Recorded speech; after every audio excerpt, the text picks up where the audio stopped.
Assalamualaikum teman-teman, saya Randy Ada, Sekelas IT. Hari ini saya mau servis motherboard ke tempat servisnya teman saya. Kebetulan di sini saya punya beberapa motherboard dan ini 2 motherboard saya bawa. Mudah-mudahan nanti bisa dibetulin karena si motherboard ini nggak nampil teman-teman. Bahkan yang satunya ini si fan-nya nggak nyala sama sekali gitu. Jadi kita akan langsung aja ke sana. Kalau misalkan nanti udah normal, saya mau buatin konten ya. Siapa tahu nanti teman sayanya ngasih tahu solusi salahnya apa gitu ya, bahwa si motherboard ini tuh nggak nampil tuh gara-garanya apa gitu ya. Dan nanti kalau misalkan udah normal, udah nyala, saya mau buat konten lanjutannya. Kita tes game. Si PC ini bisa main game apa aja di tahun 2025, terus bisa dipakai apa aja di tahun 2025 gitu ya. Oke, kita akan lanjut aja sekarang. Mudah-mudahan gak macet. Kita langsung ke tempat servisnya teman saya ini. Oke? Let's go.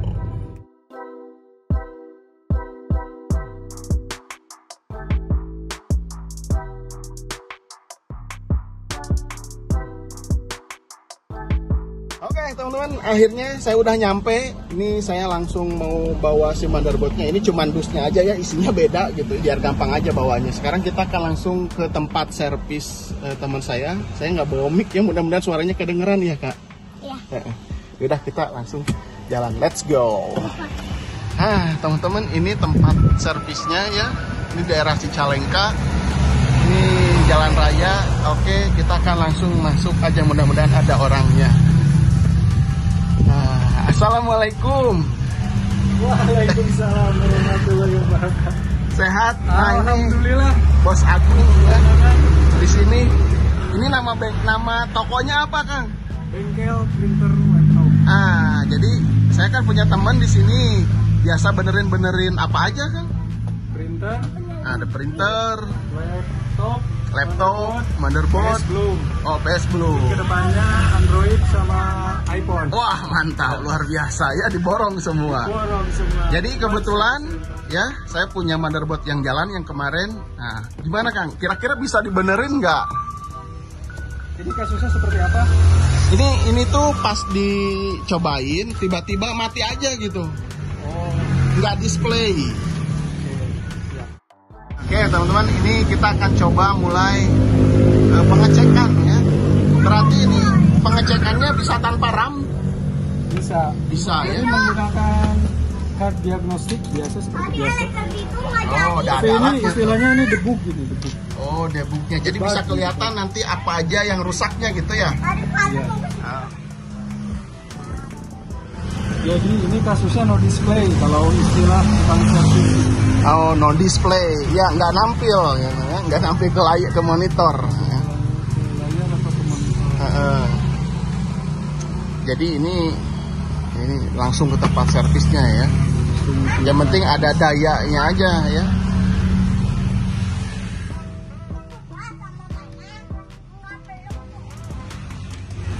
Ini alatnya. Saya juga kurang paham ya. Ini masternya nanti yang lebih paham, bisa jelasin ya.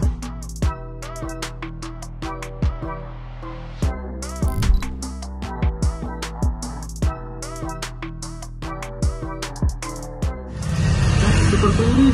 Oh, ini kenapa dimasukin ke slot memori RAM ya? Iya, slot memori RAM.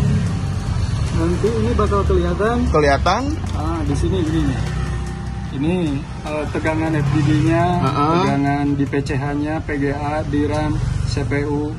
Jadi ini akan kita ketahui apakah resume resetnya ada, clock-nya ada, atau ya berbagai tegangan-tegangan yang harus hadir, apakah sudah ada atau tidak.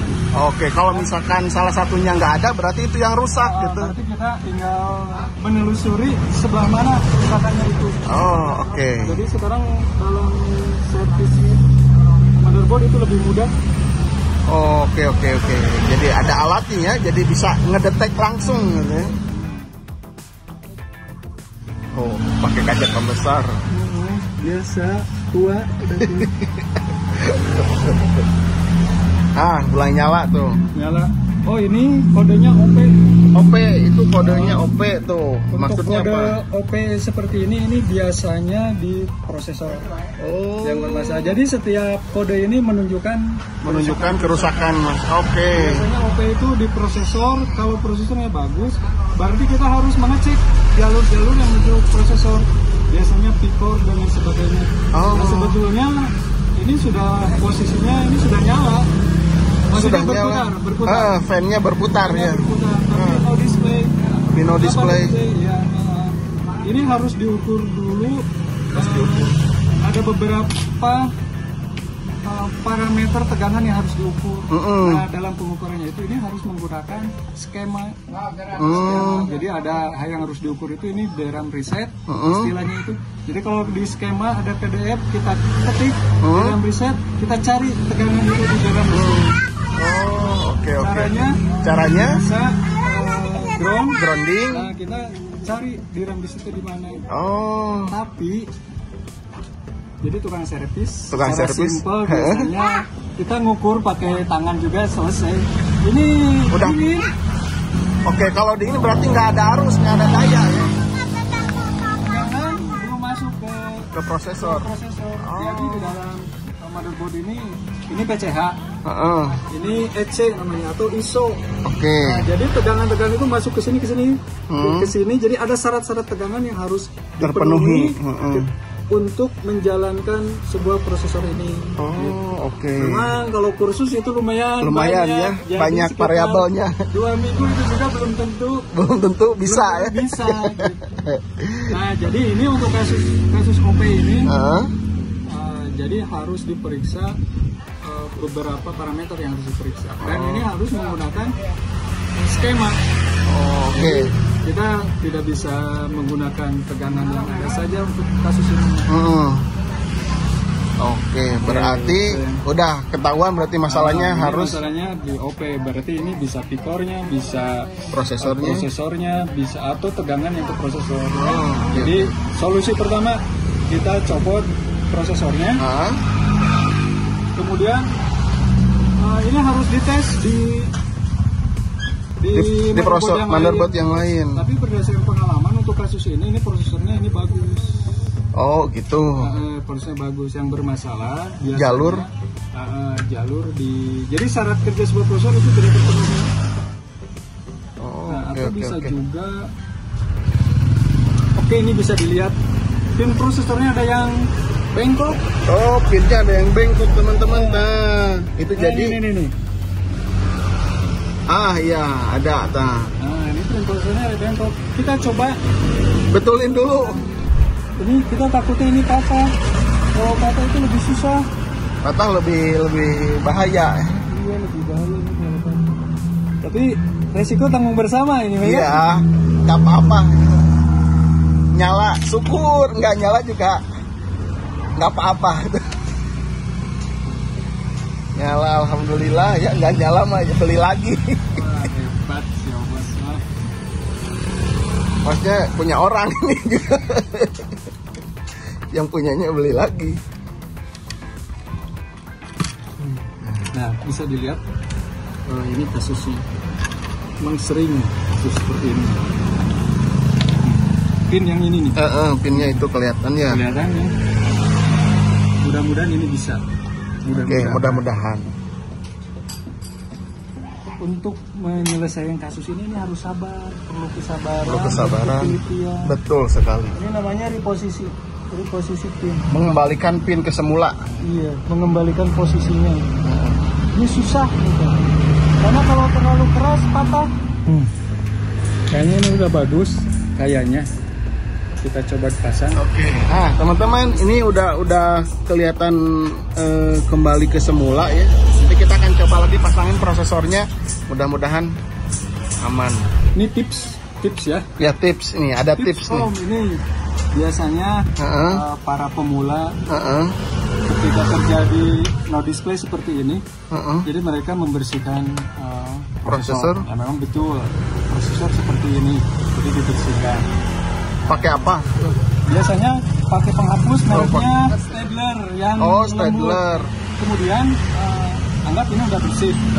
Nah, biasanya para pemula itu membersihkan ini menggunakan kuas. Oke, itu. Nah, kalau bisa itu hindari. Nggak boleh ya? Karena ini jalur, kalau dilihat ini, jalur pin ini dia si pinnya itu berjalur. Iya. Mengarah pada satu jalur lah. Mengarah pada satu arah. Satu arah. Nah, ini kebetulan ada dua arah. Nah, kalau kita paksakan digosok misalkan pakai kuas gini, biasanya pertama ada bulu yang tertinggal di sini, atau juga si arahnya itu ketarik. Pinnya saya curiga pin ini juga dibersihkan seperti tadi. Oh, bisa karena jadi ya. Pin itu tidak ujung-ujung pindah sendiri. Iya benar. Makanya harus ditanya dulu ini pinnya pernah dioprek-oprek, pernah dibuka, dibersihkan atau apa. Kalau pernah, di kemungkinan pelajaran. Jadi jangan sampai, kalau bisa ini cukup ditiup atau pakai blower aja gitu. Jadi biar debunya hilang aja ya. Cuman debu, masalahnya di debu. Kalau udah reposisi ini lebih repot. Untung kalau bagus. Oke, kita coba lagi teman-teman. Setelah reposisi pin ya, pin prosesor ya. Nanti kelihatan apakah si kodenya masih apa tadi? 06 ya? OP. Kalau AF itu mudah. Kalau AF itu tinggal selesaikan biasanya di BIOS. Tinggal flash BIOS. Tapi kalau OP ini benar-benar OP. Iya. Oke, kita akan coba lihat lagi teman-teman. Masih OP. Jadi masih tetap OP. Ya masih OP. Ya. Masih tetap OP. Berarti kemungkinan ini bisa jadi prosesornya yang udah konslet duluan, bisa jadi nggak gara-gara pin. Jadi pinnya tadi konslet. Jadi buat ke si prosesor juga jadi konslet. Oke. Jadi berdasarkan pengalaman ini 50-50 bisa selamat atau tidak. Oke. Cukup mungkin untuk ini. Nah ini kita akan coba motherboard yang kedua ya. Ini tuh H61 motherboardnya. Prosesornya Core i5 2400 ya, Gen 2. Nah kalau ini masalahnya dia fan-nya cuma nyala sebentar, muter sekali udah langsung mati gitu. Tapi ya itu setelah dicolokin listrik kayak gitu. Tapi nggak tahu lah masalahnya di mana. Kita akan coba lihat lagi. Ini mah DDR3. Nah sekarang udah pasang fan ya. Ini buat nandain aja si fan-nya bisa puter atau enggak gitu ya. Biar kelihatan. Langsung aja pakai metode yang tadi. Nah ini berarti modulnya bisa DDR3, DDR4 ya, 2. Iya. Oke, jadi pas banget nih bawa motherboard DDR4 sama DDR3. Nanti dikasih linknya untuk pembelian ini. Oh ini ada dijual juga. Oh kebetulan saya ini belinya di AliExpress. Oh oke. Nanti teman-teman kalau ada link. Nanti ada linknya ya, link pembeliannya. Oke, kita akan coba. Mati.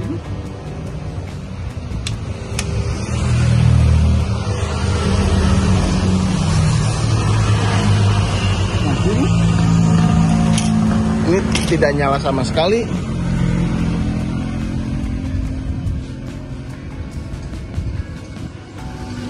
Tidak ada tanda-tanda kehidupan. Cek dulu.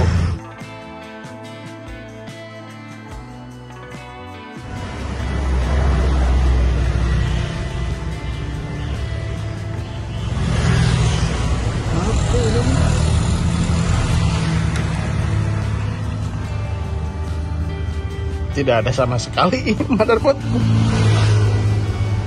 Coba lepas memori RAM. Apakah sudah masuk ke tegangan ke motherboardnya? Ini ada 3 port. 3,3 ada. Nah, ini di switch, di power button ini istilahnya. Switch power button ini udah ada. Jadi tegangan ini sebetulnya sudah masuk. Udah ada ya. Nah ini kita harus mengukur satu-satu kalau untuk ini. Oh, oke. Ini kita ukur dulu. Pertama di tegangan power button ini. Ini ada berapa pol? 3,3. 3,3. Berarti ini tegangan sudah masuk. Udah ini ada, bagus. ya. Nah, kemudian di pin 11B 11. Nah, ini metode ini ada di YouTube saya. Oh, ini ada ya. Nah, ini harus 3,3 volt. Ini juga ini sudah bagus nih, udah muncul. Oke. Barusan muncul. Nah, 3. 3,3. Berarti ada ya. Kemudian ini juga diukur nanti tegangannya. Ini kalau ada osiloskop ini pakai osiloskop. Oke. Ini kristal namanya. Jadi diukurnya di power button. Di sini. Kemudian di MOSFET.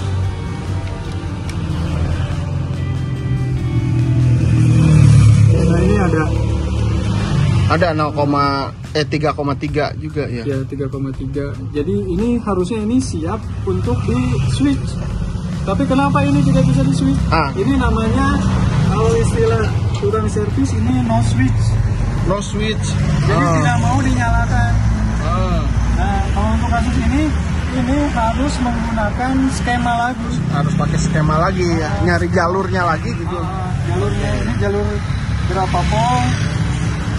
Apakah 3 pol, 5 pol, 12 sudah pol masuk atau belum? Oh gitu, oke. Jadi tegangan ini harusnya sudah masuk. Harusnya udah masuk ya, cuman nggak bisa dinyalain. Jadi di sini dicek 3,3. Ada. Ini power button 3,3, ini di MOSFET-nya ada 3,3. Kita coba cek dulu di setiap lilitan, di setiap PL. Kita bisa ukur. Tapi ini kan belum switch, harusnya ini kalau udah switch baru ada tegangan masuk ya. Nah, daerah ini berhubungan dengan prosesor. Jadi kasus tadi ini harus diperiksa. Jalur-jalur itu. Nilai-nilai PL ini. Oke. Nah, nilai-nilai nilai PL ini harus diperiksa untuk kasus yang tadi. Nah, jadi cara meriksanya memang harus menggunakan skema ini. Nggak bisa seperti ini.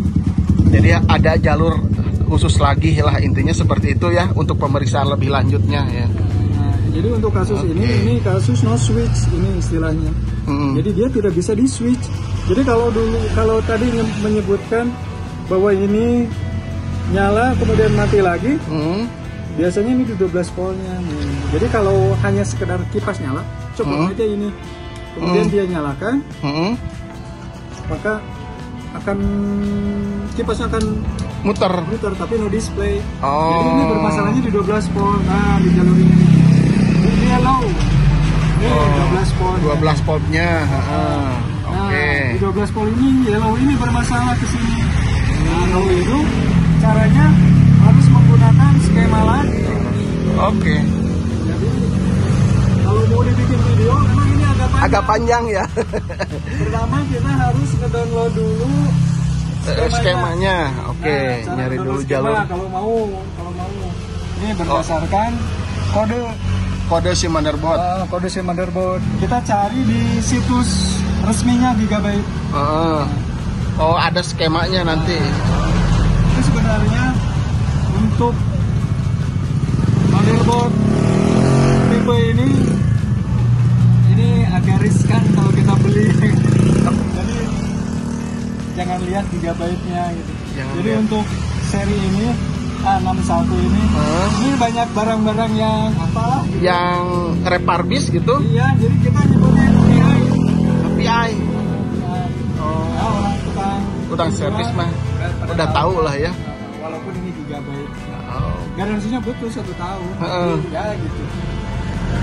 Oke, jadi intinya teman-teman, SIM menurut ini memang perlu lagi periksa lebih lanjut ya. Kalau misalkan untuk standar pemeriksaan ya seperti tadi, ya benar kan ya? Seperti tadi itu standar pemeriksaan. Karena ini masalahnya cukup berat dan butuh waktu yang lebih lagi. Kemungkinan SIM menurut ini nanti kita akan tinggal aja dulu di sini. Kelanjutannya nanti kita akan cari tahu apakah bisa atau enggaknya. Mungkin nanti di next video. Seperti itu ya. Ya, bagus. Soalnya harus diurut ya. Nah, seperti itu teman-teman. Jadi memang servis baru itu nggak mudah ya, banyak hal yang harus diperhatikan gitu. Harus dihitung tegangan. Jadi jangan asal, namanya istilah justice. ini tidak nyala, oh ini pasti prosesornya ininya dingin. Tidak juga seperti tidak. itu. Betul. Prosesornya bisa juga motherboardnya. Kalau motherboardnya kita harus cek tegangan yang ada. Ya, oke gitu ya. Kira-kira. Ya, oke, terima kasih tuh Kakak Agung ya. Mungkin nanti saya kesini lagi. Mudah-mudahan ada jalannya, bisa nyala. Syukur, enggak juga mungkin nggak apa-apa. Tapi ilmunya yang tadi dibagikan sama Kakak Agung ini sangat bermanfaat sekali ya. Mudah-mudahan nanti bisa ngebantu teman-teman juga. Ada di YouTube saya prosesnya itu. Nah, YouTube-nya sekali lagi Kang. Agung Printer Channel. Nah, nanti saya akan simpan juga di sini atau kalian bisa klik link di deskripsi. Oke, gitu aja teman-teman ya videonya. Mudah-mudahan video ini bisa bermanfaat untuk kalian. Jangan lupa kunjungin channelnya Agung Printer ya. Dan sampai ketemu di video selanjutnya. Assalamualaikum warahmatullahi wabarakatuh. Salam teknologi.